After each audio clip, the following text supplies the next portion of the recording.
What is up, Critics? In this video I'll be top speed drag race testing a new Lampadati Tigon versus the top 5 supercars. I will also test it against a supercar ahead and below its final position for reference. Keep in mind that this track is perfectly flat, therefore the results are not the same as testing it in the city or on a highway where the speed is different. All cars are fully modified. Also, as newer cars release, the positions of these cars may change.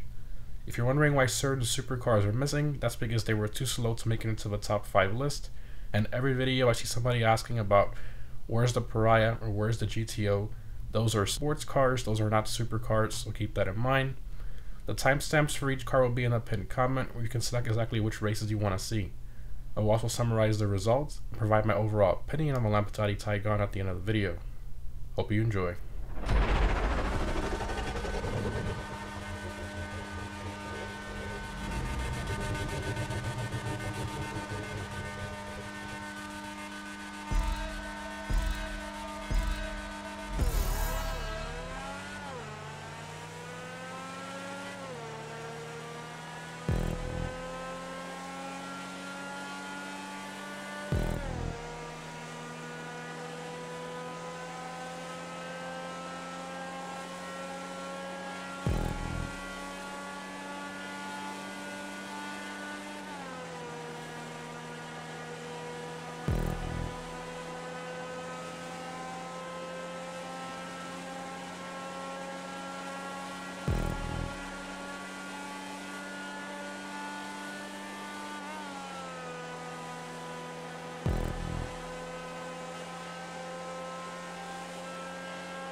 Alright, so according to the testing on this perfectly flat track, that places the Lampadati Tigon in 6th place out of the 45 raceable supercars currently in game. Now, I will mention that the Tigon does go a lot faster on perfectly flat stunt props such as this, but on a highway or a city road, which have road imperfections and bumps, it does seem to slow down a lot. But anyways, as far as performance, this car is a pretty decent all-rounder in terms of acceleration, handling, and top speed. I have noticed that on some bumpy city tracks, it does like to spin out sometimes, but there are some better supercars out there in general. Alright, so if we compare it to the car just before its position, which is the Entity XXR in 5th place, the Tigon has better acceleration from the start, which allows it to get ahead, but then the XXR catches up to it, and they pretty much stay side by side the entire race. However, towards the end, the XXR shifts into its last gear and pulls away from the Tigon. And I do quickly want to mention here, as I get a lot of questions, the only reason the Tezeract and the XXR are so fast on this track is because they have the slow handling flags, which is when they go over any type of bump or road imperfection and it slows them down. Since this race is perfectly flat, it allows them to go their maximum speeds without any interference of those flags that slow them down. Now, if we compare it to the car just before its position, which is the X80, this one is a pretty interesting race. The Tigon gets a better initial launch off the start, but then the X80's better acceleration catches right up to it and passes it. Then the Tigon passes it again and stays ahead, but then towards the end the Tigon shifts into its last gear, and at this point the X80 starts catching up, getting closer and closer, until the race ends and the Tigon barely wins. So that's a pretty insane outcome there. Now, if we compare it to the fastest accelerating car in the class, which is the Cyclone, you can see that the Cyclone rockets away, but the Tigon is not too far behind. The Tigon catches up to it in less than 30 seconds, which is pretty impressive, and passes it. So, is the Tigon worth over $2.5 million with upgrades? Performance-wise, I'd say no. There are many other supercars out there that are a lot faster, like the Emerus and the Krieger, and they handle a lot better, and they also have the ridiculous top speeds at the same time. And if you're on a budget, I highly recommend the Wagner for races with turns. It's a very good car. Anyways guys, remember to keep in mind that the positions of these cars may change as newer cars release. Thanks for watching, and I'll see you in the next one.